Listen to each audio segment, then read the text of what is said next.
اللهم صل وسلم وبارك على سيدنا محمد. السلام عليكم حبيباتي، وش راكم؟ ان شاء الله تكونوا بخير. اليوم انا راح نقدم لكم كيكة البرتقال بالشيكولا. يعني ان شاء الله تكون خفيفة. عندي هنايا المقادير: عندي 4 حبات بيض درجة حرارة الغرفة، عندي كاس زيت، عندي كاس زيت، عندي كاس إلا ربع برتقال، كاس إلا ربع سكر، عندي 2 كيسان دقيق أو فرينة، عندي قشور البرتقال ولا لوزاس تاع تشينا،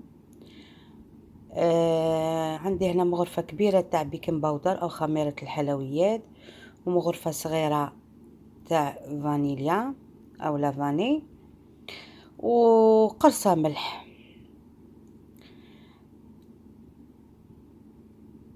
نبداو على بركة الله. نخفقوا في البيض. قلت لكم البيض يكون درجة حرارة الغرفة باش يطلع لنا، يعني يعاوننا يطلع. نحطوا معاه كاس الا ربع سكر، على العموم هو كاس واحد اللي تعبروا به كل شيء. صدقوني جربوا هاد الكيكة والله كأنها تورته. هنايا نخفقوا البيض مع السكر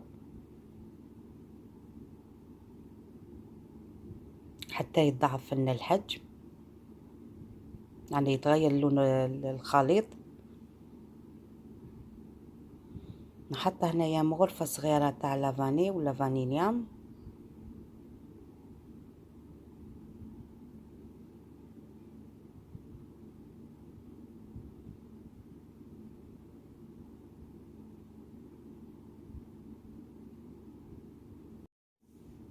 هنا هاوليك البيض عندنا تضعف. راح نحطو هنايا الزيت اللي هو قلت لكم كاس زيت،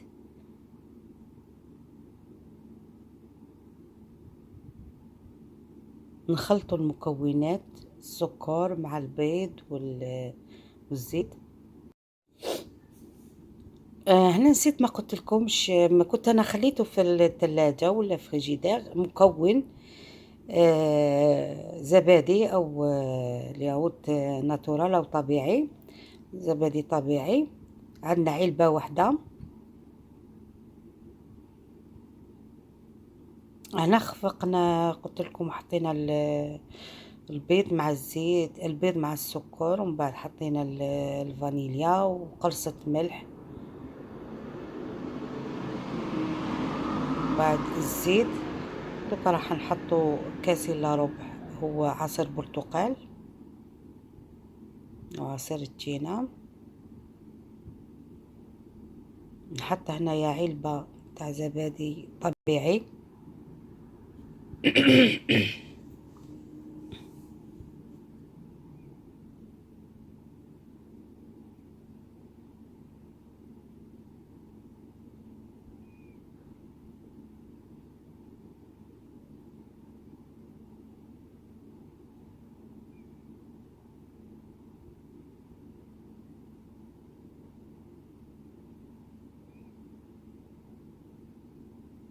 نحط هنايا قشور البرتقال حوالي مغرفة كبيرة.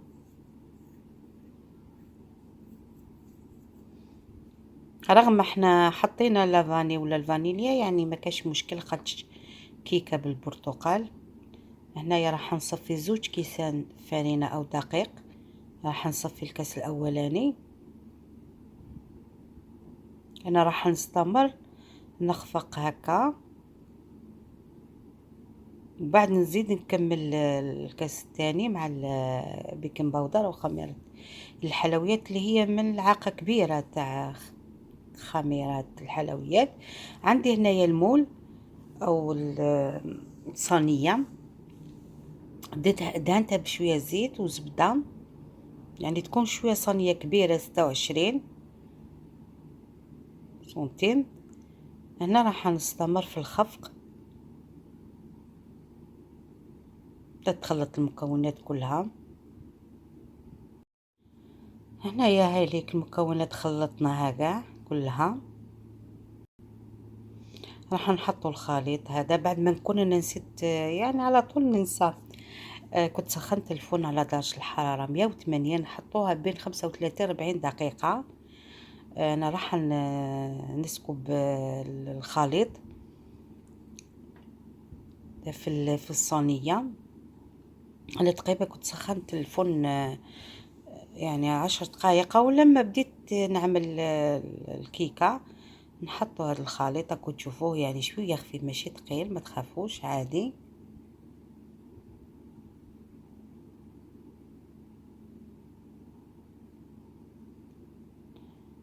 ندخلوها للفرن على درجة الحرارة 180، نخلوها بين يعني تقريبا بين 35 ل40 دقيقة كل وحدة والفرن تاعها.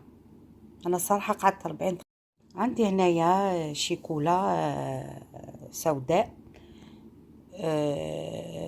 شيكولا نوار. خلطت بين الشيكولا نوار والشيكولا تاع الحليب. تقريبا انا عندي هنايا حوالي واحد 400 غرام شيكولا. آه، انا واش درت هنايا، انا حطيت الشيكولا نوار وحطيت شويه شيكولا بيضة باش ما تكونش مره. انا راح نستمر هكا، انا حطيت شويه بني شويه نوار وشويه بيضة باش تعطينا خليط مليح. راح نحط على ميكرووند ولا الميكروهوندا ولا الميكروويف حوالي تقريبا 30 ثانية، ما تخلوهاش باش ما تحرقناش. ومن بعد نكملوا الخطوات.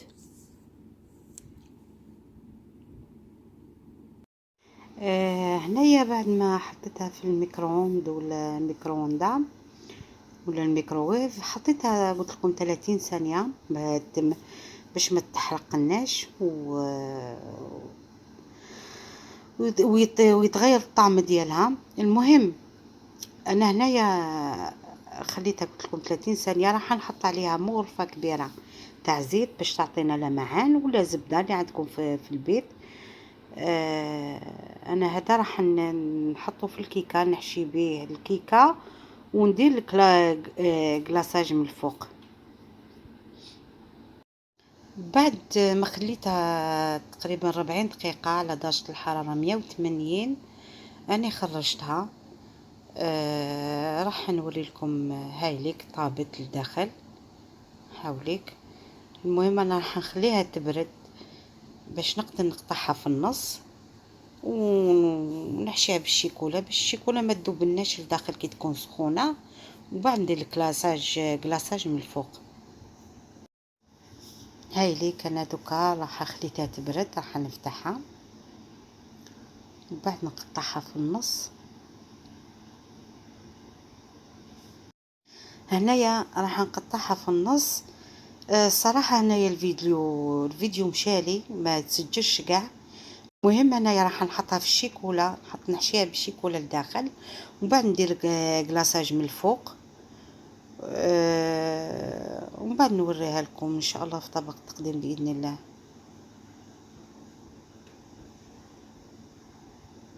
هذيك الكيكه تاعنا بعد ما حشيتها بالشيكولا لداخل وحطيت عليها من الفوق الكلاصاج وزينتها هنايا بفرميسيل تاع الشيكولا بيضة. يعني تزيين يكون يرجع ليكم، مش حبيتوا تحطوها بالكونفيتور تاع التينا من الفوق وتحطوا الكاوكاو ولا نواه كوكو وجوز الهند او الفول السوداني. يعني تزيين يرجع ليكم. انا الصراحه هذا هو التزيين ديالي اللي كان عندي في البيت موجود. ان شاء الله يا رب الكيكه تاع اليوم تكون عجبتكم، وصدقوني جربوها ما تندموش. هاي ليك الكيكه بعد ما خليتها تبرد، الشيكولا بردت فيها. راح نقطع لكم قطعه. ان شاء الله يا رب الكيكه تاع اليوم تكون عجبتكم. بالصحه والهنا. البنات هذيك الكيكه تاعنا يا ربي تكون عجبتكم و... هاي ليك.